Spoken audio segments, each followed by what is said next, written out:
What's going on, you charmingly chunky chameleons? Welcome to this week's episode of Total Pod Mode. My name is James, also known as Mr. Bames, and I'm joined as always by the wondrous Will, also known as whodahfunk. Hey guys, and hello to you, James. Hey man, nice to see you. You too, buddy. Good to be here as always. In this week's episode, we've got our catch up, and I think I know what Will's going to be talking about. Kind of little tease. He did give it away last week, but still, it's what everyone's f***ing playing. We then go on to the news, where we've got some sort of shady business to begin with, but then potentially some cause for celebration with some new stuff coming out. And then we round off with Completionist Corner, where we have the second part of our Odyssey into Code Vein. But first, let's hit them socials, baby. You can, as always, find the podcast on Spotify, Apple Podcasts, and pretty much anywhere else you get your podcasts by searching for Total Pod Mode. We also post regular video content of our playthroughs, stream highlights, as well as the podcast on our YouTube channel, Total Pod Mode. You can also find us on Twitter by searching for @TotalPodMode, all one word. Or you can find me at whodahfunk on Twitter, and I'm also on Twitch under twitch.tv/whodahfunk. And you can find me on Twitter at Mr. Bames, and I'm also on Twitch under twitch.tv/MrBames_TPM. So, Will, I'm not actually going to bother asking you what you played this week. I'm just going to say, how was it? Tears of the Kingdom was fantastic, James. I gotta say, I've had an absolute ball of a time with this game. I definitely haven't played it nearly as much as I would have liked, but I am very pleased to say that I did surpass your expectations. I am out of the tutorial island.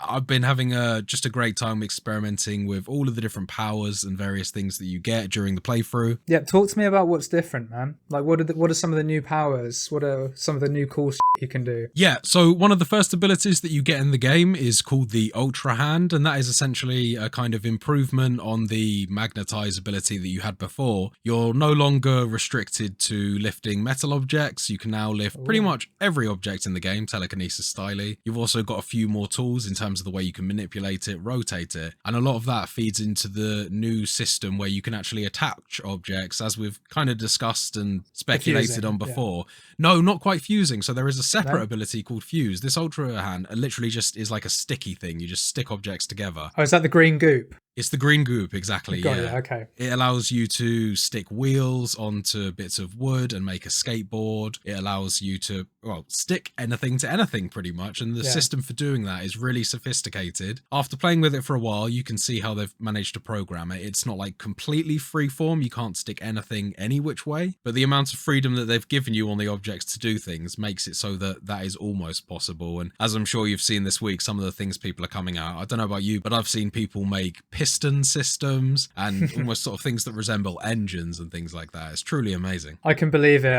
Most of what I saw was Video Game Donkey, so he was just making shit that kind of worked but then didn't. Right. And that was still just as amusing, to be fair. It sounds amazing. I'll probably, like I do with a lot of games, I'll probably hold off watching that video for now, just until I get a little bit further in the game. But I'm looking forward to checking that out. So the other ability that we briefly mentioned earlier is the Fuse ability. Now this thing is definitely, when we were talking about some of the reviews last week, where they mentioned that there was unparalleled freedom and things like that, this definitely feeds into this ability, because pretty much any object in the game you can pick up and fuse to a current weapon or whatever is held in your hand. So that, and by anything I mean even things like minecarts. I'm currently walking around with a hammer that's just a piece of wood with a minecart stuck to it, and the way it gets around that is it just shrinks the minecart down so that it's a sensible size to fit on the end, but it gives you, various bonuses in terms of your attack power, and then there's quite a few interesting weapon combinations that you can do to really test out some of the cool sandbox and physics elements of the game. I've seen the big stick. Yeah, I guess there's things a little bit more advanced than the big stick. I've seen the longsword spear. It's just like it gives you massive range, basically. That's probably not what it's called, but it even allows you to do things like, if you have for instance, if you find a glider and then you attach that to your shield, when you do your regular shield sliding thing, you instead glide for a few moments, and that just again enables slightly different ways of traversing the environment. Quite neat. Yeah, there's lots of stuff in the game that's just sort of purely in there for playing around with and having a fun time. It's not necessarily, you're not going to find yourself doing it all of the time, but it's definitely a nice thing to just experiment with, and you do very much feel like you're just kind of bashing things together and seeing what comes out. So that system seems really clever, and it works extremely well with being able to also construct these various vehicles, different ways to get up objects. I've got to say, a lot of my combinations so far have really just been stringing bits of tree together to climb up an unclimbable surface. Yeah, like having the ladder tree. Yeah, absolutely. Or yeah. something like that, yeah. The first thing I'd like to do is experiment with just how much I can use a structure to attack an enemy, but not make it a vehicle. I want to make something that's kind of like a death trap that I can just push around and beat people up with. Because, I mean, you can get flame emitters and various attack things on these things as well, so you can definitely kit these things out. I'd quite like to do like a wall of fire. I think that would be quite fun. I love the smell of napalm in the morning. So this game is set 100 years following the events of Breath of the Wild. The game starts off with Link and Zelda exploring an underground cavern underneath Hyrule Castle. We inadvertently resurrect what looks like a very skeletal, aged Ganondorf. And at that point, Zelda is whisked away and Link is magicked away to the Sky Kingdom, which is the tutorial level of the game. Got ya. So in that tutorial level, you pretty much get all of your abilities that I've unlocked so far. We've mentioned the Fuse and the Ultra Hand so far. There's also the Ascend ability, which allows you to, any structure or object above you that has a roof above it, you're able to sort of shoot through the sky, zip through the ceiling and land on top of it. I'm looking forward to seeing how they're going to use that in the puzzles, but I'm interested to see just how much use I'll get out of it for generally exploring. Let's see. And the only other ability to mention really is the Recall ability, which is the one that we saw previously in the trailer, where you can reverse the trajectory of an object to attack an enemy. It's essentially rewinds time. You can target moving objects in the game, any object in the game in fact, freeze it in time, and then once you release the ability, it will just do whatever it was doing for the last 10 seconds. So that's got some really cool applications in terms of the puzzle as well, because you can do something like use your Ultra Hand ability to pick up a box in front of you and raise it up and down, and then you jump on top of the box, use the Recall ability to make it recreate the thing that you were doing, and then you can sort of levitate and make your own lifting platform. That's cool.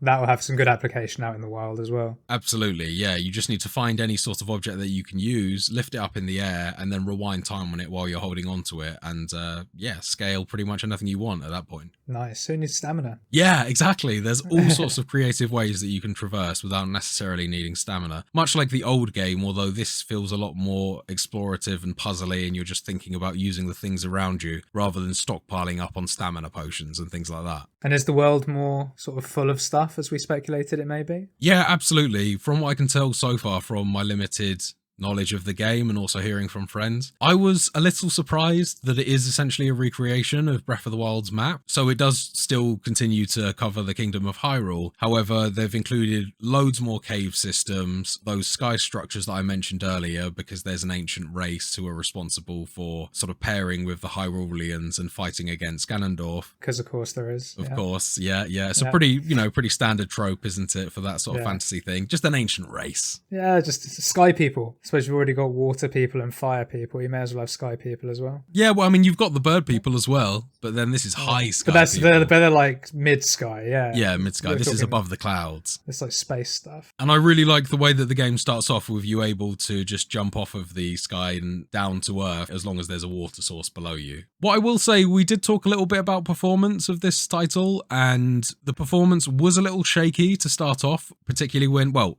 actually only really when using the Ultra Hand ability, but particularly in the tutorial area. So I'm kind of reminiscing back on when we were talking about Star Wars Jedi Survivor, and we read that review where they say that, the performance is a lot better after the tutorial. Yeah. That is, kind of slightly apt here in that sense. I haven't noticed any frame drops when I activate my Ultra Hand ability on the ground, but I noticed in that large sky area, they would just drop a few frames every other time you activated the ability. That's not too unreasonable. It doesn't sound, I mean, it's not good, obviously, but it doesn't sound like it's game breaking. So, and you can forgive it if it pretty much works everywhere else. Yeah, absolutely. It was fine. Got past it, and we're into the game now, and I'm noticing very few frame drops. And frankly, I'm just marveling about how well it runs, considering the performance of Breath of the Wild. I wasn't expecting a huge advancement in terms of graphics or anything like that. No, it looks identical. Yeah, very much so. With things kind of refined a bit more. There's ever so slightly fancier lighting effects and things, but for the most part, it does just resemble Breath of the Wild. The main difference is a more detailed map and completely different abilities. Yeah, speaking of lighting, did you see the article this week about how someone got it running on PC with ray tracing? I haven't heard about it ray tracing, no. I've heard that they've got ultra widescreen 60 FPS support, although the HUD is completely stretched out to match that. Yeah. But yeah, it's insane. I think it was even before release they had it running at 60 FPS on PC emulation, although you did need a 4090 graphics card to actually get it running. So yeah.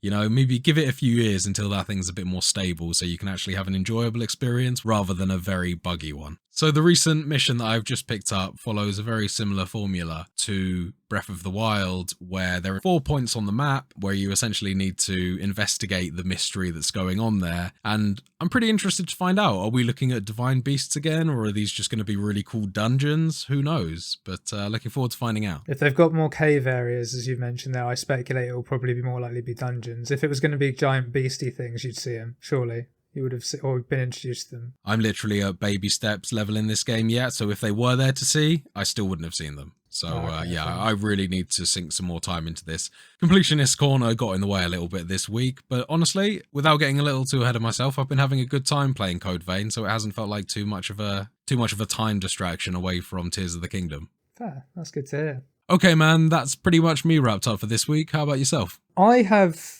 played a couple of things this week. I played a little bit more of the PGA Tour, EA Sports game. Very good. Nothing much to report. It's better. They've still got a few buggy bits in it, but nothing game breaking again, just little silly things. But they have fixed the thing where you celebrate after hitting a really bad shot. Oh, they finally got round to adding a sort of disappointed animation, did they? Does he kind of kick the floor or something? Oh no, it's nothing that bad, but it's not smiling and sort of waving like, yes. Oh, right. Okay. And people don't clap you anymore. They're just like, oh, okay, that was... They just walk to the next hole. Yeah, just like, yeah, okay, it's laters. But yeah, so still enjoying that. But the other game I've picked up this week it's a game I actually picked up quite a while ago on sale, and I fancied it for a long time. But I too have really been enjoying Code Vein, right? And I did my section of Completionist Corner by the end of the weekend. So I've been sort of thinking, right, what can I play that's similar-ish to Code Vein? Basically another anime game by Bandai Namco. And I had this in my backlog, a game called Scarlet Nexus. Right, that's not a game that I've heard of before. It's based on an anime, which I'd never heard of before, and I only found that out sort of this week playing it. It's basically an anime hack and slash style game where you play as one of two set characters called Yuito and Kasane. You can do either or to begin with, and then you can do the other one after you've done each one. And you play through their story. Are they varying stories? Are we looking at kind of Resident Evil style scenario A, scenario B, or are we looking at completely different games? I imagine, because I'm still only on one story and not having played the second one, but given how my story's going, I'm imagining it's more like a Resident Evil. You're playing the same timeline. You're doing, like, it crosses over at certain sections, but you're doing each person's side of the story. Right, sure thing. And from what I've played so far, I'm probably about halfway, just over halfway through the first dude's story. So I picked Yuito to start with. And I can see how they're trying to get me to play the other side of the story, because there's some stuff that's happened and it's kind of cool how it crosses over. But it's going to be like with Resi. I know what's going to happen. It's just going to be interesting seeing how we get to that point from the other side. Yeah. Are there parts specifically where you split up? So it works more like this, right? So to begin, you start off as like a recruit into basically a security force called the OSF, and you meet this girl and her sister, which is Kasane, the other character, and you're fighting these creatures called the Others, and they're sort of just monstrosities seemingly made out of random household shit put together. Right, okay. Sounds interesting. So like you've got like fire hydrants with like mannequin legs, a tree growing on their back, and then light bulbs sort of acting as like spines on their back. Really? That sounds interesting. Yeah, I like that. And it's all sorts of shit like that. It's really cool. And they're just called the Others, which I think is quite neat. Yeah. So you start off by killing all these guys sort of together. You're not fighting with her directly, but you're sort of on the same side in different regiments, different platoons. That's how they sort of split you up. Sure thing. And then through various events in the game, there's like a government conspiracy, there's sort of betrayal, there's like your OSF, the people you're with, they just split in two, people just pick sides. I should probably also mention that you're living in a society where 99.9% of the people have psychic powers. Oh, right, okay. And so yeah, the and rest you have like are just regular humans? Is this a little bit kind of like comparable to the Revenants and the remaining humans in Code Vein? No, not really, because it's Earth after. I don't really know, like, you can probably tell because I don't follow the anime or anything. I don't know exactly what's going on. Sure thing. But it's a society where pretty much everyone has powers, and the 0.1% of people that don't have powers are called duds, and they're basically normal humans. But they're rare in society. Like, that's just how it works, seemingly. And they're not needing to live like a protected life like the humans in Code Vein. No, they're just sort of treated as subpar citizens. Muggles. Basically, yeah. But duds, which I think is a little bit more offensive. Yeah, way more offensive. Yeah. At least Muggles trying to make it sound cute, right? Dud is just like, yeah, you're a dud. There's no beating around the bush with that terminology. But to give you a sort of idea of some of the shady shit that goes in this game, my character Yuito is actually a dud, but he's been given powers by experiments and shit. But he didn't know about it. It happened when he was young. Because his blood is broken and he's a void type, of course. That's nothing to do with blood, dude. It's red strings and shit. Oh, just red strings, of course. Yeah, the red strings that flow out of people when you cut them. No. Red strings that come into you from seemingly I don't know where, and like wires and shit. It's really cool stuff, but I don't really get it. I'm interested to see this enemy design. I want to check out a photo. Yeah, those look really cool. Yeah, like they're kind of like a combination. Some of them look a little bit Bloodborne beastie, but then they look like they're made out of bits of concrete ornament. Yeah, like you can see some of them. There's like an alligator-headed one. I like the sort of, they almost have like Silent Hill nurse legs. Then they have a lampshade body that I suppose just looks a little bit like a corset, and then flowers sprouting out the top like a bouquet. That's really cool. Yeah. I think they're called runnies. Runnies? Ooh. Oh man, the names are hilarious of these things, like the specific subtypes of others. Runnies. No, so the others is like the catch-all term for them, but like one of the bosses you fight is called Winery Chinery, for example. Okay. There is. Yeah, it is like interesting. It's fucking bizarre in a very anime way, but it's really good fun. At first I wasn't sold on it. I was a bit like, oh, this combat's kind of brass, but got playing it, and actually once you get into it, it's really satisfying. The perfect dodge systems. You have psychic powers, so you can chuck shit around. There's a special sort of, not invincible mode, but super powered mode called, what's it called? Brain something. Okay. So you mentioned you're mentioning a lot of magic here. Is there much of a melee focus? You did mention it was a hack and slash. Massively what kind of melee weapons? Focus. Oh, you only have a sword. Oh, okay. And I think Kasane has like throwing star things. She's a bit more ranged. Oh, fair enough. So does she not have swords? Is that the kind of the weapons character specific? Yeah. As far as I can see, she doesn't have a sword at all, but she'll have a different moveset. But you use the weapons in conjunction, which you can upgrade. It's got like upgrade systems and stuff, but you use the weapons in conjunction with your powers, in conjunction with your team's powers, because you have a couple of people with you at any one point. Yeah. And every single member of your team, you have this it's a mechanic called SAS, and you can sort of use one of their abilities essentially. So for example, one of mine has an ability where she just makes all of your attacks fire, because she's like a pyrokinesis person. Okay. Pyromancy basically. Because everyone has like, they've all got powers, but they've all got one speciality. Is that element based, or is that? It's like all sorts of shit. One of them's teleport. Oh, okay. Which basically gives you like a blink dodge and like gives you some special attacks. One of them is like, she's a clairvoyant, so she can see things and like see through things and stuff. So you get her ability is when an enemy causes a smoke screen or something like that, or goes invisible, you can then see them. Nice. And then, one of them that I've got is he's a sort of more soldiery guy, like the tank of the group, and he basically makes you invulnerable for like 20 seconds. So that's just go ham on the boss mode type thing. Well, it's just if the boss is doing a combination that will guaranteed knock you over, if you activate that, you'll just get no damage and won't get knocked over. All right, cool. Even negates knockback and stuff. That's sweet. Seemingly, yeah. So there's some really cool stuff you can do. And then you can unlock like more combinations and things. So you start off with a 3-hit combo and you move into I've now got a 5-hit combo, which I think is the max. So yeah, some cool stuff. Oh, I look forward to hearing more about that. I'm definitely going to check out some gameplay footage after this episode. But I think that just about does it for the catch up for this week, man. So why don't we move on to the news?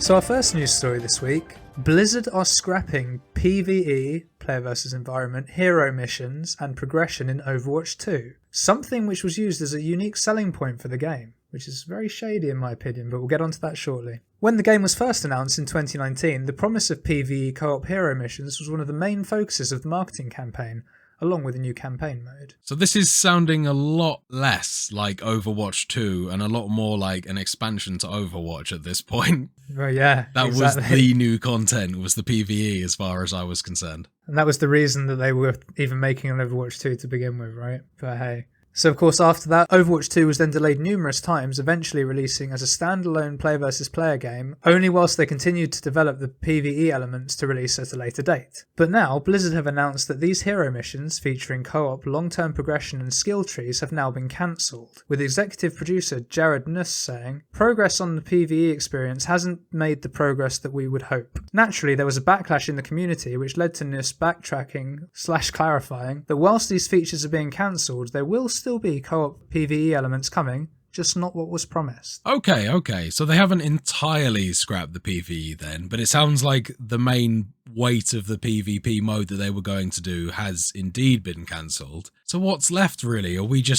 I have a feeling that we're just looking at perhaps survival modes and various modes like that, where you're just going to kind of work together to fend off waves of enemies. I imagine it's going to be something more like that, but it's not going to be anything like the sort of cooperative, long-term progression, just experience that they promised initially and that the game was marketed on. I mean, and that's the bit that I have the problem with here. If you've literally sold that game to probably millions of people based on that concept alone. Well, sold. I mean, let's remember it is a free-to-play game, although they did sell, the season pass and things like that based on that premise, although that would have elapsed by now, sort of thing. So you were buying into that season pass aware of the current state of Overwatch. I think that some people are forgetting that it is a free-to-play game. They've under-delivered, but it's not like they're sort of holding on to people's money and not delivering on promises, sort of thing. I think that's the argument, maybe, that it's not quite so severe. But at the same time, I mean, it's a massive letdown. And honestly, they obviously bit off more than they could chew here, didn't they?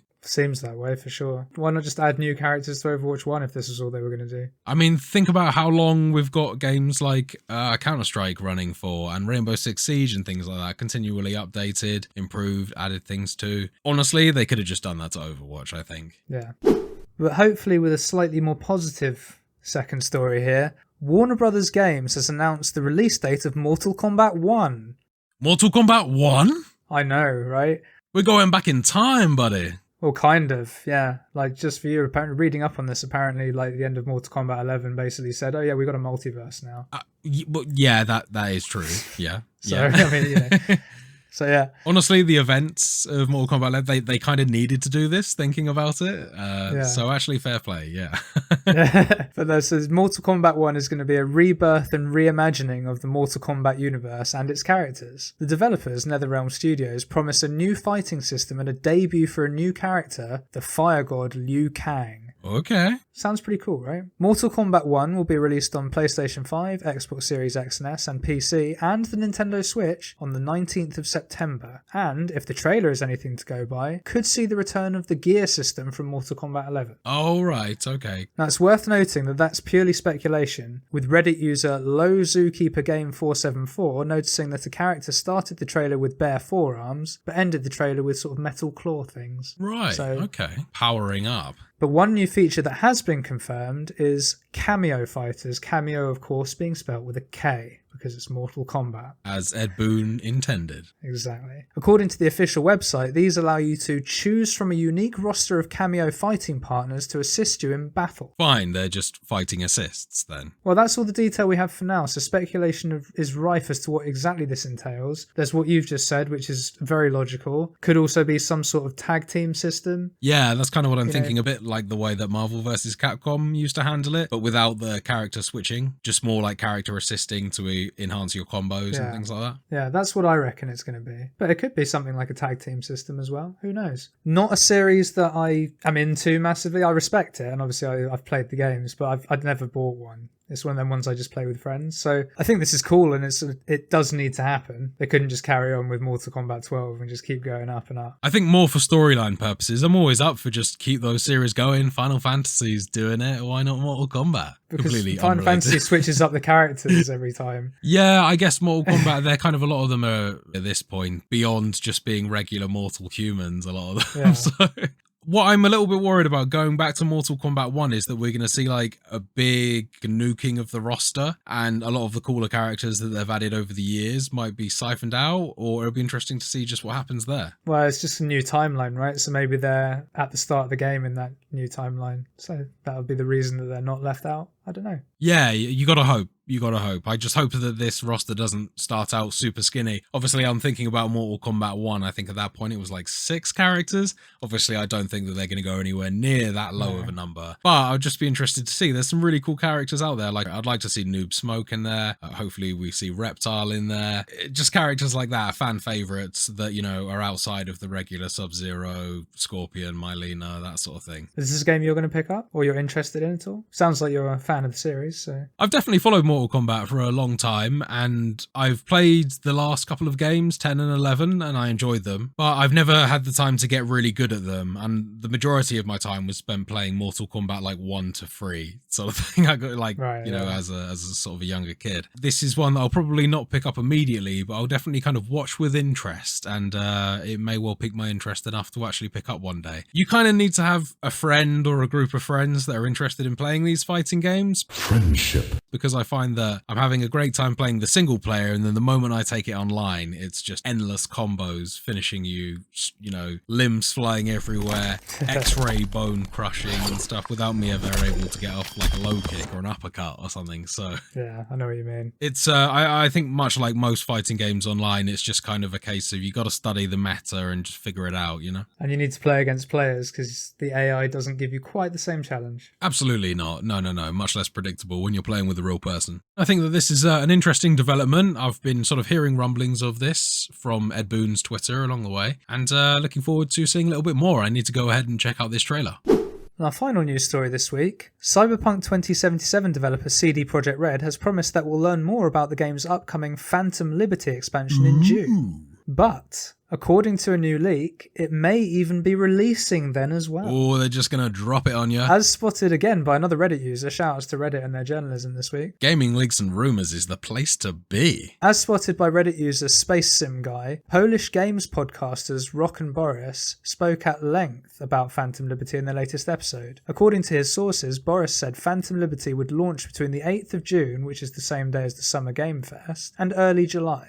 It's a pretty broad window considering that, you know, it's fast approaching. Yeah, but it also could be a sign that CD Projekt Red are going completely the other way in terms of advertising. Right, they're releases. being super loose on it now, so they just give in super loose, all super the time low-key. it needs. Yeah, do you know what? That's Exactly. probably a good shout. As in, that's definitely a good shout. That's almost certainly what's going on, right? I'm surprised that the release time doesn't say, you get it when it's goddamn ready. So in terms of what this expansion entails, we know that it is being billed as a spy thriller expansion and that it'll star Idris Elba in an undisclosed role. Okay, they got more celebrity marketing going on there. Yeah, interesting. I've still not played Cyberpunk, so I don't know how well Keanu did, to be perfectly honest with you. I'd be interested to know how Keanu excellent. felt about the reception to Cyberpunk initially, and you know, the fact that he was so heavily marketed as in that game sort of thing. And a lot of the time they were obviously Keanu Reeves being the internet good guy Jesus that he is. A lot of them were referring to the fact that you know, he was saying what a cool game it was and he really liked the concept behind it. So yeah, I wonder if Idris Elba is aware of the initial reception to the Cyberpunk game. I'm sure he probably doesn't mind if they're paying enough, to be perfectly honest with you. I can't blame that. No, I can't either, to be perfectly fair. This expansion has been in development since December 2021, and CDPR's latest financials suggest that this will be their biggest expansion to date, notably larger than The Witcher 3's Blood and Wine, which is one of the finest expansions in existence, in my opinion, of course. So that is quite a exciting claim, provided that it's actually good content. Good content, but also hopefully a lot of fixes still. That game has a long way to come and a lot of things to compensate for, and many broken systems still. So honestly, it kind of needs to be their biggest expansion yet, because the game was one of their sort of most lacking in terms of content so far, I think. Well, fair, I'll have to take your word for it. I've still not played it. The only thing I've seen of it is, I think I might have mentioned this before, I saw my mate Si playing it and the city was dead. That was the only thing that really struck me. There was just nothing going on in that city, which, given that's where you play the game, right? That's where it is. It's all set in that city. Was shocking. Yeah, it goes against exactly what you expect Night City to be, which is like a bustling, bustling ghetto metropolis kind of thing. Yeah, exactly. So we'll have to see. I thought this was cool news because I trust CDPR with expansions based on The Witcher 3 alone, perfectly honest. So that it could be really cool. And, you know, we're one step closer to seeing that Game of the year edition, and then once that bad boy's discounted, I might actually play this game myself. By then, I'll probably be over it, to be perfectly honest with you. I'm kind of over it now. Yeah, no, I gotta agree. It's on my wish list, but I'm kind of over it. And with that, we come to the end of the news for this week. So now let's move on to Completionist Corner. Here we go for the Completionists Corner.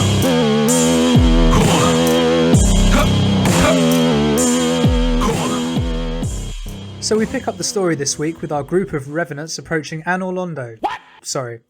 The Cathedral of the Sacred Blood. It does look f***ing like It Anor looks Londo. like a much more ornate Anor Londo, confusingly tangled and making no exactly. sense, even certain walkways being interlinked yet blocked off still. Yeah, and no f***ing landmarks of any sort apart from the odd corpse. It's great, isn't it? But we are there looking for the source of the Bloodspring plants.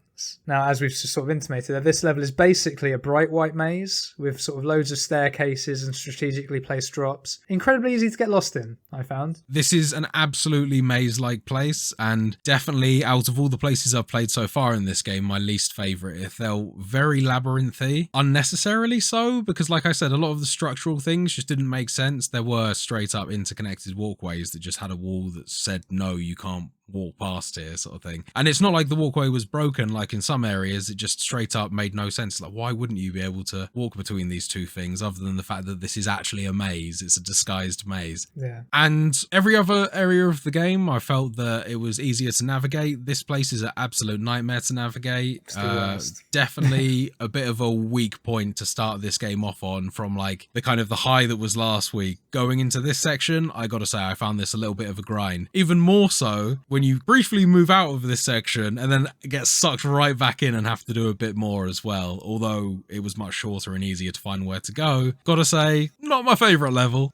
Definitely not my favourite level. And the first time I played it, I would agree with you entirely. The second run through, though, it was remarkably quick for me. Fine, yeah. But that's because I knew what to expect. Yeah. I didn't know the routes, obviously. How the f*** could anyone know the routes? It's ridiculous. Like, everything looks the same. But I sort of knew what I was doing, and I knew where not to go. I knew where the rooms were going to be, where the sort of insanely difficult summon waves come in. Of course, yeah. So I avoided those. Ran in, got the treasure, got left. I actually got my arse kicked by one of those in this level. I amassed so many souls, or whatever they're called in this game. So many so much haze to upgrade myself, just because I was repeatedly getting into the room, recovering it, and then killing the majority of them, and then dying to the last few guys. When you have three of the big guys on you at the same time, you mean? Yeah, absolutely. I think I managed to get into a pretty good rhythm where I didn't get sort of ganged up on too much by 3 guys at a time or anything like that.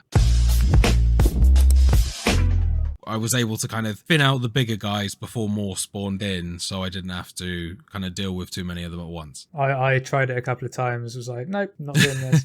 You don't get anything for it, right? Apart from the pride, I suppose. And then there is a little challenge thing on the floor, so you can repeat it, although I'm not sure what that gets you either. No, it's the same thing again. You don't get anything. Fine. You just get, like, say you unlocked a big haze ball thing that you can put in your inventory. Let's say that was your prize, you just get that again. Oh, okay.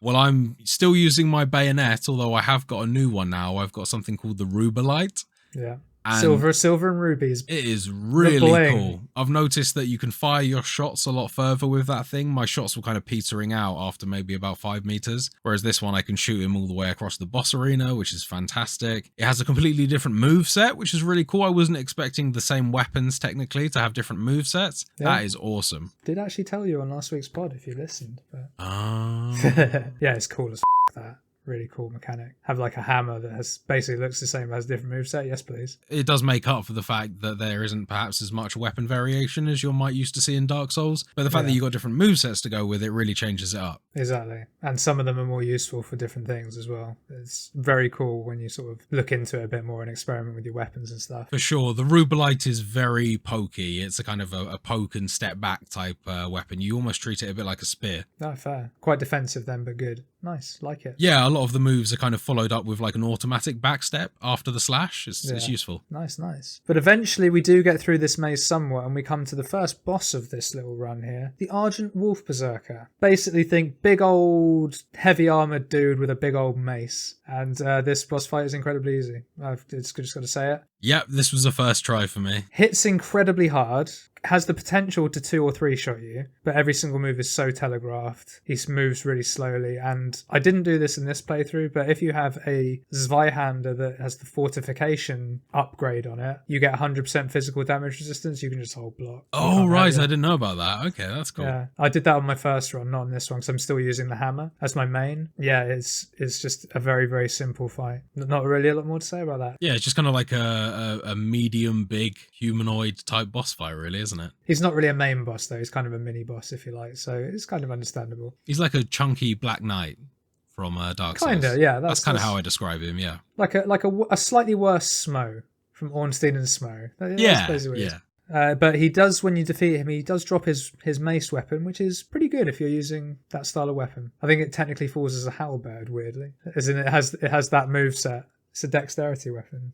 So, upon defeating the Argent Wolf Berserker, we continue onwards, and just outside the boss arena we find a vestige. But this is no ordinary vestige. This vestige is in fact one of our lost memories. Ooh, so excitement. Unlike other vestiges found thus far, we are actually able to play through our own memory rather than just witness the events. Oh, even more excitement. We meet a couple of key characters in this memory. That is Karen, Lewis's sister, Aurora, Karen's bestie, who we'll get into a little bit later, and Jack, who it turns out is none other than the mysterious hunter who brandishes the blue pineapple. Yeah, that motherfucker. Turns out he's actually our mate, sort of. Sort of, yeah. It's an awkward friendship, but we're getting there. Well, no, at this point, he's our mate. Oh, yeah, absolutely, yes, that's right. We're playing through this section as the memories of your character, aren't we? Yes, and essentially, I think it happens just after you've woken up from being turned into a revenant. That's correct. Wake up sort of in a hospital bed, Karen, Lewis's sister, or Louis' sister's watching over you, looking after you, and you basically just sort of head out with Jack, walking through the memories of just before the Queen attacked. And it's quite a cool little level. There's some cool enemies here. It's nice to actually be able to play through a sort of bit that's teaching you about the lore of the game. Yeah,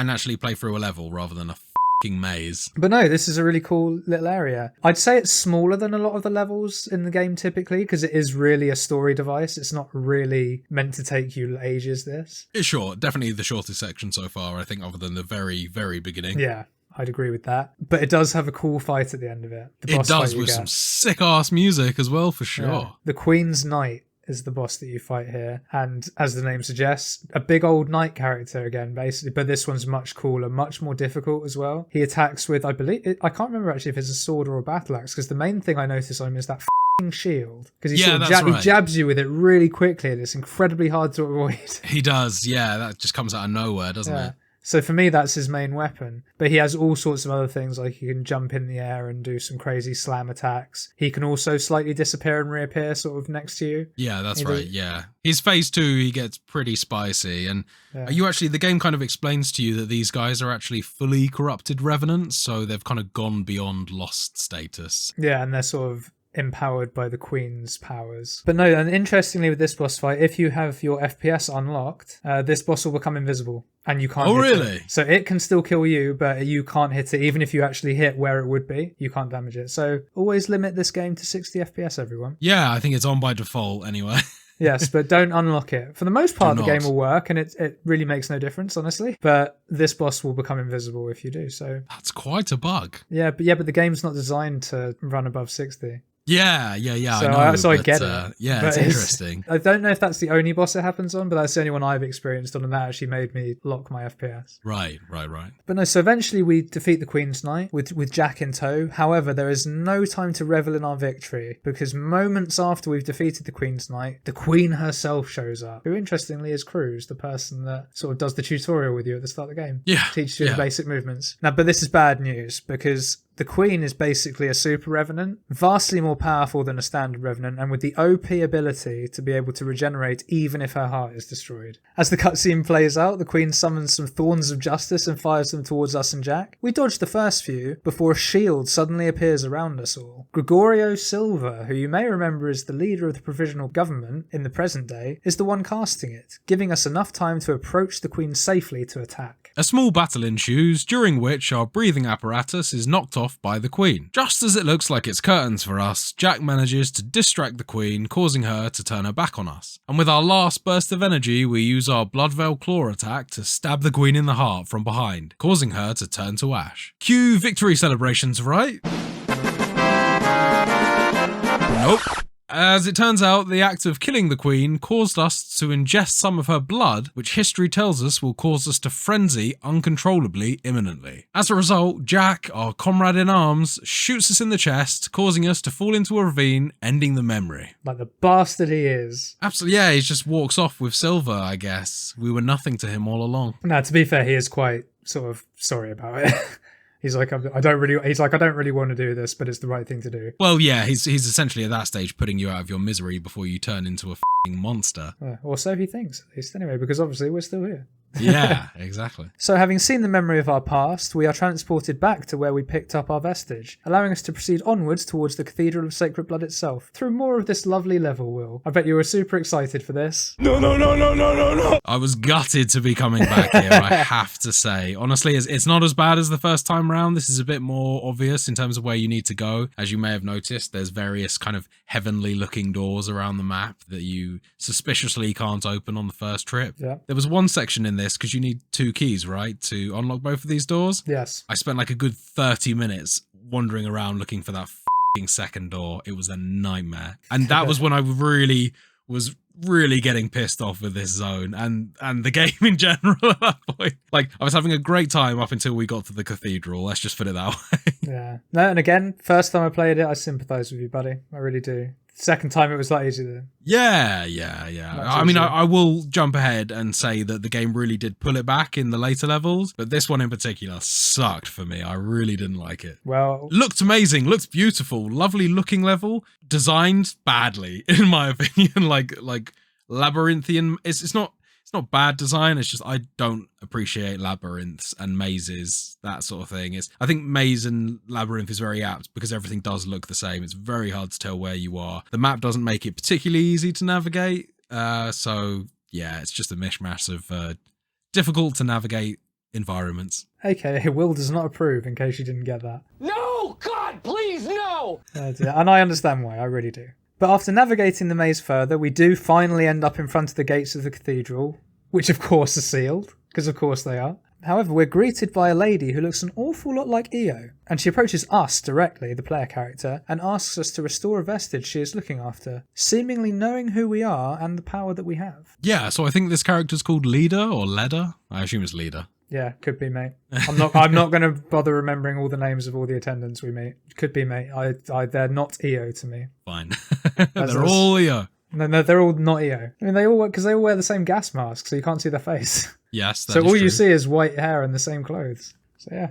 Not EO. We restore the vestige, and in the subsequent memory we learn that after the Queen was defeated by our own hand, her body was split up into 5 pieces and spread throughout the realm, being contained in relics and put inside people who have the innate capability to resist the corruption of the relics. Yeah, because that's nice and easy to understand, isn't it? Yeah, this is kind of sounds like the worst contingency plan to get to the bottom of this. Couldn't they have just like dropped her in the Mariana Trench or like fired her into the sun or something? No, she'd have reformed, man. She's OP. The only way to do it was to put her inside other people and split the body parts. Okay. Do they need to put it in the butthole though? Was that bit necessary? No, that was a choice of the successors. Okay, they that's just wanted fucking Mido's kinks. However, those that were implanted with the relics, despite being able to resist them to some degree, they are all still at risk of a frenzy. Once the memory sequence is finished, we are told by Not EO that we are able to break the seals and open the doors leading to the successors due to us ingesting some of the Queen's blood. This is also likely the reason why we were able to reactivate blood springs and clear the miasma, so we now know the reason for our special protagonist powers as well. Hey, oh, that void type is coming real. At this point, with the cathedral doors now unsealed, we enter to face off against our first successor, the successor of the ribcage. Big old wolfy girl. Yeah, lots of legs, a lot of legs and arms and things going on there. Yeah, I don't know what fetish this one's appealing to, but I'm sure it's tickling someone's fancy. Oh, furries, obviously. Yeah, furries, but you should know, Mr. Furry. No, let's put that dark chapter behind us.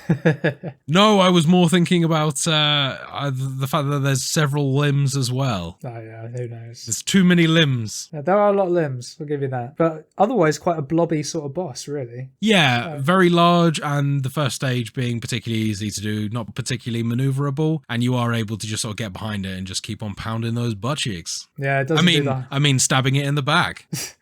Yeah, it doesn't do the whole teleporting explosion thing it does in phase 2, which we'll get onto shortly. Yeah. No, yeah, the first phase, as Will said, they're incredibly easy.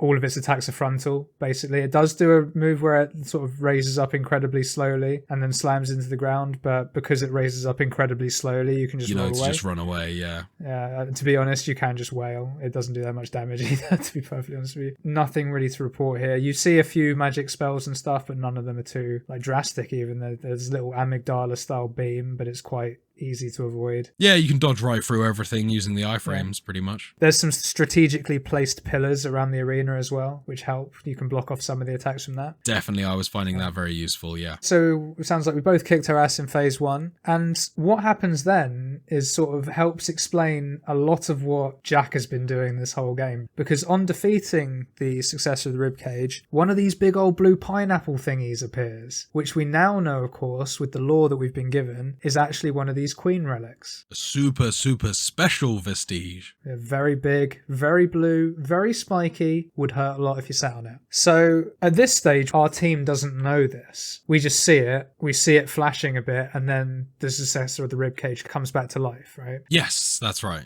But wait! There's more!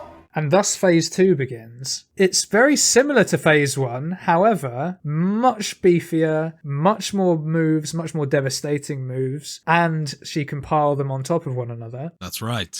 Imbued with holy light of all sorts of magnitudes. Exactly, and not only that, she can now put up a big red shield, which you can only drain, well, I say you can only drain, you most efficiently drain by using your charge attack, but you can just batter with your sword or whatever. But if you stay close to her for too long, like you would have done in phase 1, she literally, with an explosion that does quite a lot of damage to you, teleports to the other side of the boss arena, which is quite a distance when she's firing loads of magic at you as well. So how did you find phase 2? So I did not realise that this was one that required you to use your drain ability. I mostly just kind of dealt with the fact that she was occasionally zipping around the arena like that, and still didn't have too much trouble with this one. It was mostly for me because I'm dealing less damage than Yakumo is, obviously, with his giant sword. It was more about keeping her aimed on me and making her do as many spells on me as possible, whilst I let Giacomo do the majority of the damage, and kind of buffing him as much as possible. At this point, I was really into the flow of the game, so I have an ability that allows me to kind of imbue my weapon and Giacomo's weapon with flames. I was also adding kind of like I think it's called nullify effects on the enemies. You can kind of attach to your own sword, which then just makes them obviously weaker to Giacomo's attacks. So yeah, at this time I'm kind of playing quite a bit of a support character, which is actually quite a nice way to play. I'm enjoying it, and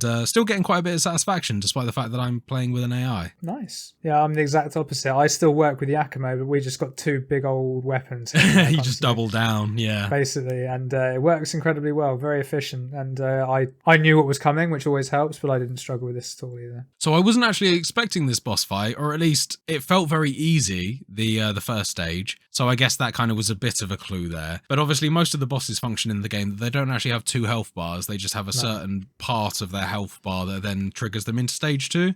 Yeah. Whereas this one is you fully clear a health bar, and then as James mentioned earlier, the relic there kind of regenerates the boss again. And I think this was done, and probably the reason why phase 1 is so easy, because I mean it really is. I think it's more of a story point. It's to show you what the relics do. So upon defeating phase 2, we use our special protagonist powers to quell the power of the Queen relic, and are taken on another memory sequence. This time it is in the memory of the successor of the ribcage herself. None other than Aurora, who we met in our own memory previously. Karen's bestie, if you remember. Her memories show how she volunteered to be the successor, and at the end of her memory sequence we come face to face with Aurora herself. She gives us a little more context on her decision to become a successor, basically that she wants to look after Karen, because they're besties. And after she's explained this to us, she turns to stone as a result of us neutralising the relic. At this point, we have a choice. Depending on how many of the relevant vestiges have been collected and restored throughout the level, we have the choice of either leaving Aurora in this state, or restoring her memories. Leaving her will cause her to turn to ash in the real world, whereas restoring her memories will allow her to recover from her frenzy and remain alive as the successor of the ribcage. So Will, how did you go about this? So in this portion of the game, I actually had managed to rescue enough of the vestiges, so I went on to save our successor. Very nice too. I did the same thing. You did? Okay, I did. nice. Because at this point, the background story where she's getting corrupted, my character, she's still good at this point. Fine, okay. First successor, yeah, no problem. Save her. I forgot about this. Yeah. Slow corruption that's going on. But of course, in doing so, we neutralise the vestige and it spikes us and that, but it's a big queen vestige, so it does even worse. So the corruption's now beginning to take full flow. So who knows what will happen going forward. Having dealt with the successor of the ribcage, we continue onwards to the lower chambers of the cathedral, where we find the source of the blood springs. Shockingly, it's our second successor, although we do not need to fight this one. It's none other than Karen, Louis' sister, who is the successor of the heart. This is a big shock to everyone, and after giving Louis a moment to collect himself and have a moment alone with Karen, we continue our journey to kill the remaining successors. And I did find this a shock the first time I played it. I wasn't expecting the source to be a human. However, before we leave the cathedral, we are greeted by our mysterious hunter friend, who we now know as Jack. At this point, he recognises us, suggests that our powers would make us a valuable ally, and that we should consider joining him in his cause. Why would you join the guy that shot you in the chest and left you for dead? Yeah, kind of a bit of a suspicious bargain to take at this point. As a result, a brief fight ensues, which is ended by the singing woman from last week coming in and convincing Jack to leave with her. So this is kind of an interesting discussion that they have during this fight as well. During the point where sort of Jack is sizing up and realizing who our character is from all those years ago that he, as he puts in his own words, I think, killed with his own hands. It's kind of interesting because he's sort of looking at your power and he understands that you're powerful, and he actually says that you're even more powerful than the singing lady that appears and whisks them both away. So clearly there's some recognition there. There is some sort of shared power between yourself and the large-chested singing lady. Your boobs are huge. Similarities for sure. I don't know about shared power, but as we'll get into when we meet her in a bit more detail, yes, we both have the ability to quell relics, let's just say that. Yeah. So what did you think of this level, man? This is obviously the snowy level that you may remember Mia had a dream about, and where she saw Jack walking Nicola. That's right, yeah. Which, So I really enjoyed this level. I don't know if it was just coming off the back of that godforsaken cathedral, but this level was much more appealing to my eyes. It also seemed to make much more sense, the layout. I think that this game does natural environments a little bit better than it does urban environments, just purely in the sense of how they seem to be designed. These natural environments just appear to be a bit more open, a bit more easy to navigate and less maze-like. So yeah, no, I really enjoyed this part of the game. Had a great time running through here. And I also enjoyed the kind of themed enemies as well. There's kind of like, I guess like Lost Himalayan Yeti type looking things here. Yeah, very cool. Very cool. I liked it. I disagree with you on that urban spaces point, but in terms of the cathedral, yes, absolutely. Do you quite like some of the urban settings? I just find there's lots of tunnels and things that feel less, I don't know, less preferable to me than the nature of snow, forest kind of thing. Yeah, but I think if you look at it, like the open areas in the urbans are just as big as the open areas in the outside, and the tunnely bits in the urbans are exactly the same as like the ice caverns you've got going underneath the open bits in the snow level. Yeah. I think it's all quite similar, really. No, I like this level too. I think it's really cool. I particularly enjoy that it has collapsible floors that can kill you if you're not careful. Yeah, I fell victim to one of those. Yeah, we all do. We've all done it. Got to skirt the sides. Exactly. Or some routes you just can't go.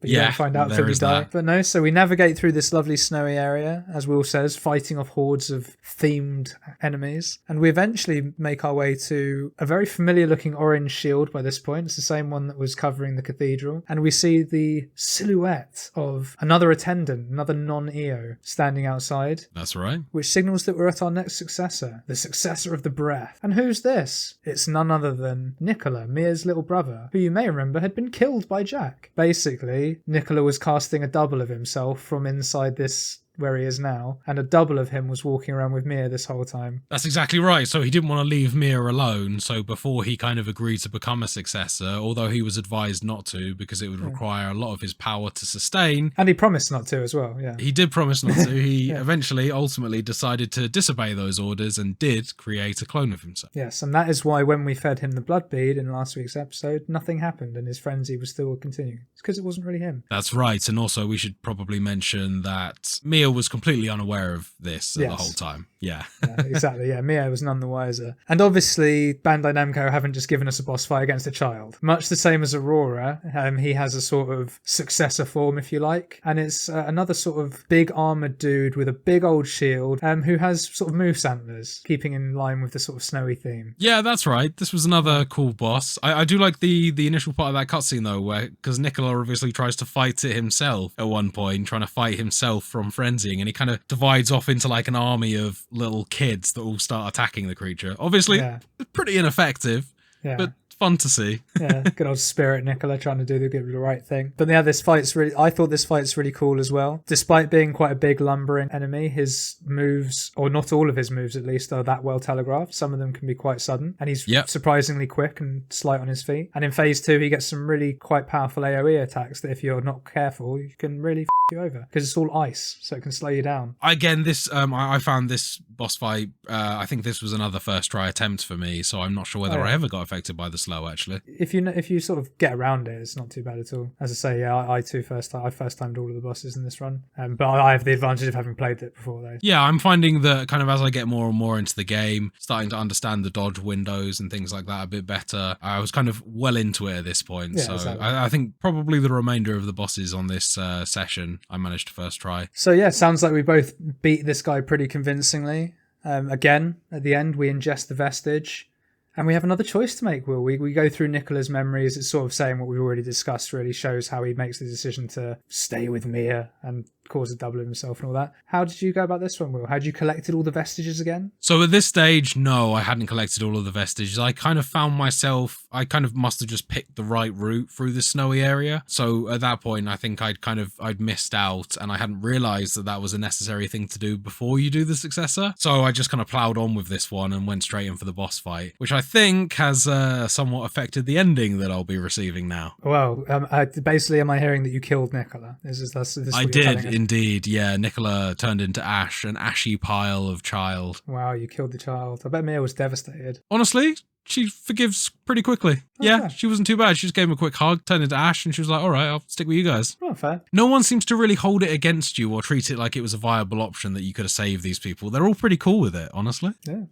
Yeah, I think because they probably don't understand exactly what you can do. Yeah, so yeah. They don't know it's possible because I haven't tried. No, exactly. Haven't even tried to save these ones. Well, funnily enough, this one, in my lore, I did save Nicola, but this one was like, she had to fight through with like all of her willpower to save this one. Right. It was her friendship with Mia that sort of really pulled it through and was like, no, I will save Nicola. Fine, okay, yeah. But the corruption's really started to take hold now. This is fun having a little sub-story in the background. It's quite cool. No, my Solid Snake was just ruthlessly efficient the whole way through, it seems. Yeah. Saved Aurora, but then was like, it. Kill the kid. Well, I mean, at this point, I'm kind of like, do I just go whole hog and just not bother with the rest and get the bad endings, or do I actually? You can't get the bad ending. You're locked into the neutral ending because you saved one. Oh, I see. Okay. So whatever you do now, you're getting the neutral ending. There's nothing you can do.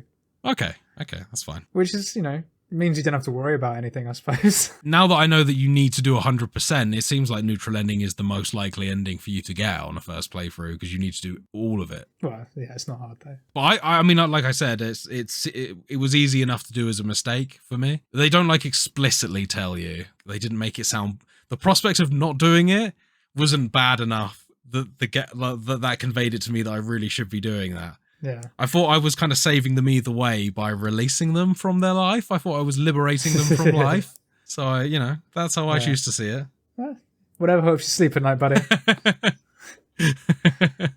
We head back to home base to collect our thoughts and discuss our next moves when, seemingly out of nowhere, the door to home base bursts open and the singing lady enters looking like she's about to frenzy. We treat her, and once she has regained enough strength, she tells her that her name is Eva and asks us to help Jack, who had been attacked in the depths beneath the cathedral with sacred blood. Oh god, not back there again. Oh, it's not as bad as you think though, Will. Yeah, I know. Honestly, my blood was about to boil when she said that though. I gotta say, I was like, no, please tell me this isn't kind of like the spur for the rest of the game. God damn it, no.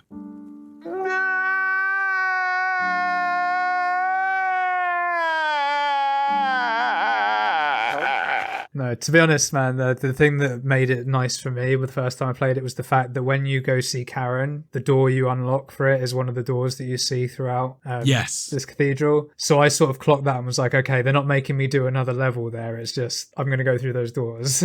Yeah, and actually, if you notice on the teleport screen, the clip is a photo of the door. So you know exactly where they are, which is great. So it turns out that Jack's ultimate role was actually to keep an eye on all these naughty successors and ensure that they do not frenzy. So we head to our next successor to assist Jack and hopefully find out more about what the hell is going on. Yes, and that leads us to a lovely place called the Ashen Cavern, which is basically just a sort of underground, almost geological crystally type area, but mixed in with a little bit of swamp, dank, cavey type aesthetic. It's kind of like greys, greens, bit of yellow, you know? Yeah, from the thorns, I guess, the spiky thorns. Thorns of judgment! So I think that it was another really strong area in the game. Right off the back of the Ridge of Frozen Souls, this is another kind of natural-based environment that I found really fun to explore. Very nice looking. And again, they've kind of dropped the complete labyrinth-style mazes that was featuring in Cathedral. So the game had really kind of picked up at this point, and it had regained a lot of hope for me in terms of how much I was going to enjoy it. At this stage, I was having an absolute blast exploring these two last areas. Yeah,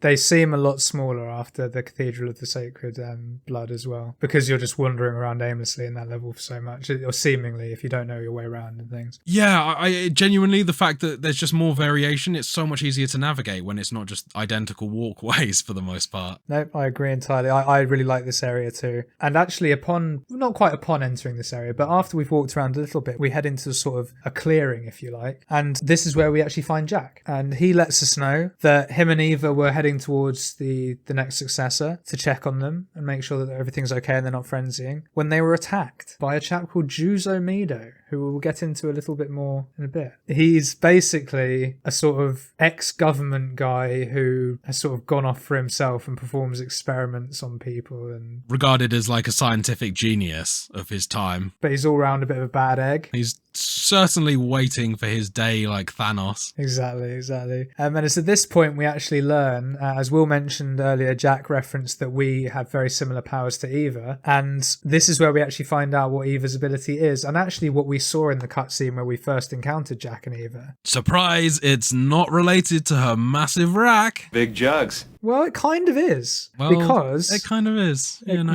Sort of. You're not wrong. It's those pipes.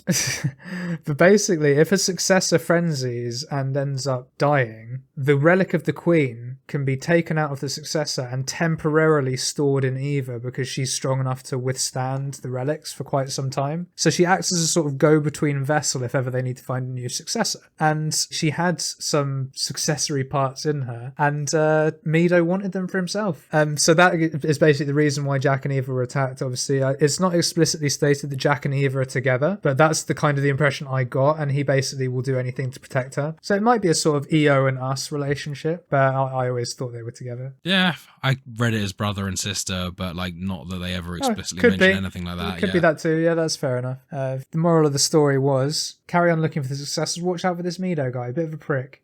Jack at this point explains that he's going off to try and find Mido to take back what is rightfully, well, not rightfully his, but he wants to keep the successors sort of locked away. He doesn't want anyone messing with their powers.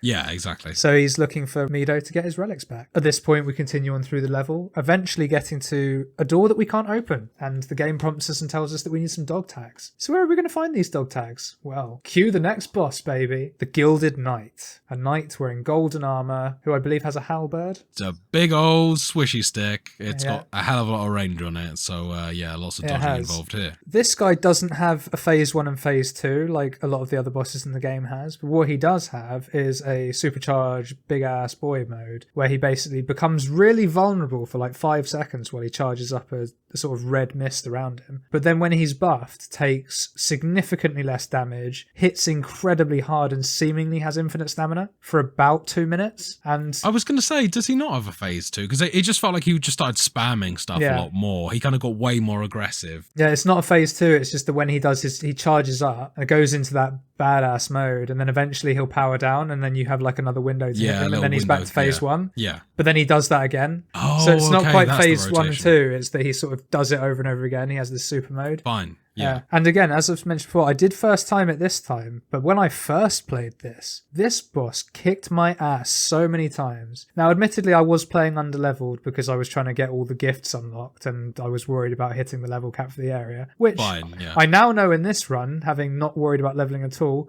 is so high I didn't need to worry about it.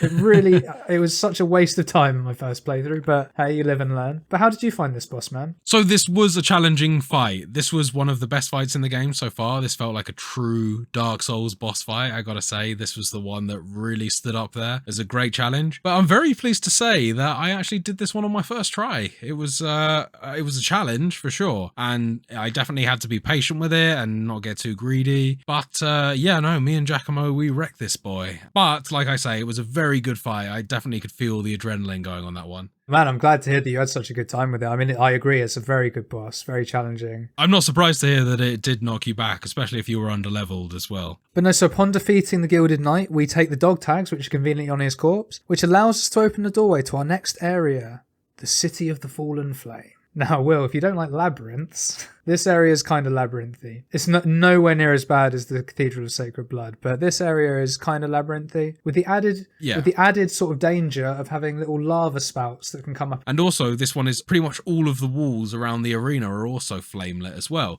which is very good for punishing you for panic dodging and doing things like that. And if you have a very wide dodge ability, you're going to be bouncing off those flame walls quite a bit. And they do damage you significantly too. They do, exactly. Yeah, along with the flaming balls that you have to dodge coming out from the ground and ceiling as well. So it's really is a fiery nightmare, this level. But again, I was kind of seeing it in a light of this is a good challenge. This is a very good way. It's kind of like it reminds me of spiky ceiling levels and old school video games. It's like, oh, okay, so I'm not going to be able to jump in this section. Yeah. Kind of like that is, okay, don't panic dodge. Don't like try and create so much space that you back yourself into a corner and then sandwich yourself between a fiery wall and an angry enemy. Yeah, and don't take on more than 2 at once if you can at all avoid it. Absolutely, yeah. And also enemies seem to not care about the fire so much, it being a fire themed level with fire themed enemies. Yeah. So a lot of the time they are just kind of following you through regardless, and you are the one getting pinned and not being able to find good space to fight. But you did say that this one was a bit labyrinthy. It definitely was, I suppose. Obviously not helped by the fact that it's a little bit more samey looking than, for instance, the the snowy level or the Ashen Cavern. However, again, still not anywhere near on the levels of the Cathedral. Mostly it's not as big. That's basically what it is. It's not as big. Is that it? Honestly, nowhere near as big. Yeah, there's just more memorable features in those levels. What it really comes down to, and I know I've probably said this twice already now on the pod, but what it really comes down to is just one is identical walkways, one is like ramps and structures and stone, and I'm praying that there's not another level like the Cathedral in this game, because that was a low point for this game for me, because the rest of it has been really solid actually, and I've really started enjoying the game more once we got out of that Cathedral again.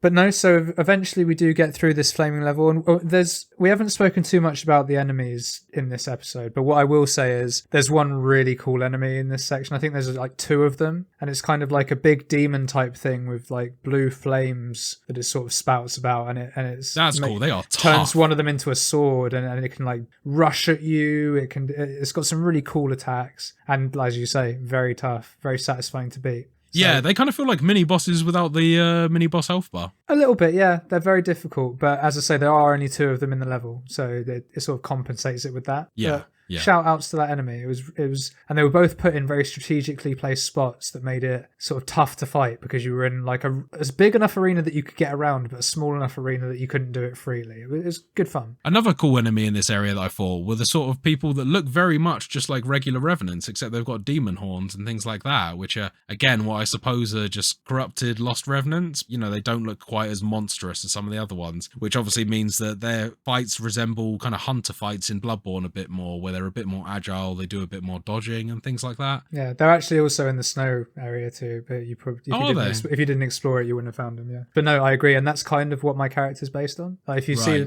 like the horns and stuff, it's the same material as my little wing. Material, you know what I mean? It's the same crystally rocky substance. But no, so we navigate through a lot of these cool enemies, and eventually, what do we see? Well, we see another one of those orange shieldy domes, don't we? Another Notio standing outside. Do you know this one's name? This one's Thieves. Thebe. I think this one's Thebe. And we get to our final successor for this week, the successor of the claw. We've had a sexy butterfly. We've had a pole dancer. Wouldn't be complete if we didn't complete the set with the leather-bound cat dominatrix, would it? Anthropomorphic cat lady. Yeah, with a flaming sword. But this is a cool boss fight too. She's very agile, jumps around a lot, can string a lot of combos together. Obviously, she has her claws, she has a fiery sword, does some shit with her tail. She has some long-ass combos as well. Not like, does. quite millennia-long combos, but the longest that I've seen so far in this game. Yeah, that's probably fair. Apart from maybe Gilded Hunter. How did you find this fight, Will? Another one on the first time list? So this wasn't first time, this was second try. I think I got caught out by her extra spicy phase 2, where she just kind of like goes ape shit. Just loops around a hell of a lot, yeah. Yeah, exactly. Can be brutal. And I think that it was more that actually I had plenty of health left to top myself up. It was more that I think Yakumo died, and then whilst I was trying to heal him, she then turned around on me. She's very good at jumping from one person to another, and she's very good at the moment that her aggro is on your body, the moment you heal, she will turn around and immediately pounce at you. So yeah, she is very good at constantly applying pressure, and those windows for healing get pretty tough. Although she does have a couple moves that after a while I started to predict, and there is a pretty big window after them. So you can often use that to heal. Yeah, I agree that she's very good at pouncing on you as soon as you heal. Staying behind her is pretty important as well, using, just staying behind her back legs and... Oh, fair. You see, I actually found it much more successful to be in front of her. Go front and then dodge round to the side, and when she's clawing, she gets locked into an animation of clawing in front of her, so you can wail on her on the side. But again, this neither of my runs I didn't find this boss fight that difficult at all. I don't think I first timed it in my first run. I first timed it this time. I found if she gets you in a combo, like, you can be dead, like, straight away. Yeah, you can't get out of it. But if you get her timing down and just know when she's going to land her jump attack, you can actually dodge around quite easily. And as I say, she locks into an animation slightly, gives you a nice window, which with a big chunky weapon, she melts a health bar. By this point, I'd also unlocked an ability which actually increases my evade window and my dodge. So I was doing much better dodges, being able to hop around the place, and I found that very useful here as well, because it stops you from getting caught in those combos. So we beat her dead. Well, beat her dead, I say. We beat her. We ingest the vestige once more. We're in the memory sequence. We actually find out that this successor is a young lady called Emily, who is one of Yakumo's friends from back in the day. And they were orphans together, I believe. Yeah, that's exactly right. Orphans that were abducted or kind of taken in by Juzo Mido. Ah, what a saint. Exactly. Rescuer of the children. Yes, and Emily is, you sort of see her story, she's sort of quite brave throughout, willing to sacrifice for her friends, which is becoming a sort of theme of this game, really. Yeah. Willing to sacrifice for your friends. And she actually volunteers to become a successor to try and defend Yakumo. That's basically the sort of underlying theme of this. And you do eventually meet her, as you have done with all the other successors, and you kind of leave the conversation to her and Yakumo, and you get quite a nice touching moment. Seems like she's got massive feelings for him, and he doesn't realise because he's a bit of a clown. Yeah. So, Will, I have to ask you once again, had you collected all the best... She's dead.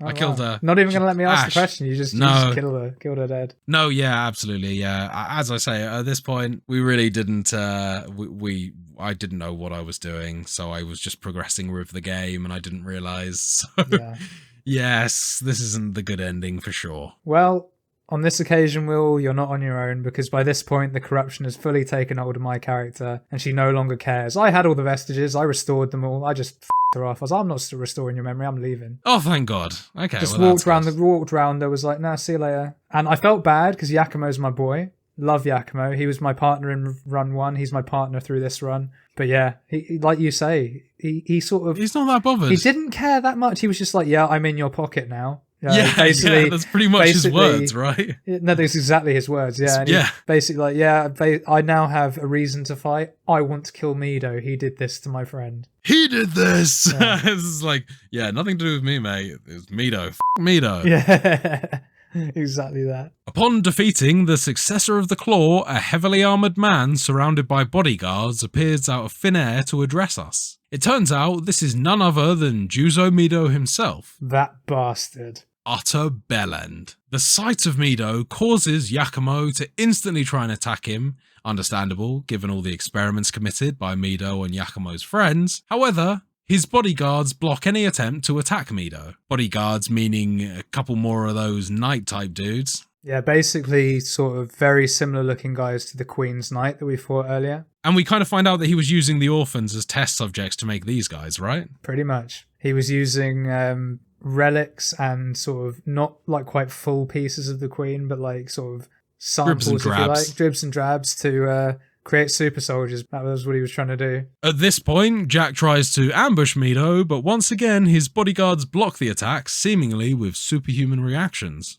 So at this point, Mido reveals that he has taken the relics that were being temporarily held within Eva for himself, presumably for further experiments or to create a being harnessing the Queen's powers. Having explained this, he and his bodyguards then disappear as quickly as they had arrived, leaving the whole team fuming and disheartened. We return to home base to lick our wounds, only to discover that Eva has disappeared. Where could she have gone? How will we stop Mido? All this and more next week when we bring this story to its conclusion. Oh, tantalising. We'll get Very there. tantalising indeed. Very good game, James. I've been enjoying myself with this one so far. I've got to say, let's hope it remains as strong for the third part. I think that you won't be disappointed. And with that, we come to the end of this episode. Thank you very much for staying with us, listeners. We really appreciate you making it this far. And if you've enjoyed what you've listened to, you can, as always, find the podcast on Spotify, Apple Podcasts, and pretty much anywhere else you get your podcasts by searching for Total Pod Mode. We also post regular video content of our playthroughs, stream highlights, as well as the podcast on our YouTube channel, Total Pod Mode. And you can also find us on Twitter by searching for @TotalPodMode, all one word. Or you can find me at whodahfunk on Twitter, and I'm also on Twitch under twitch.tv/whodahfunk.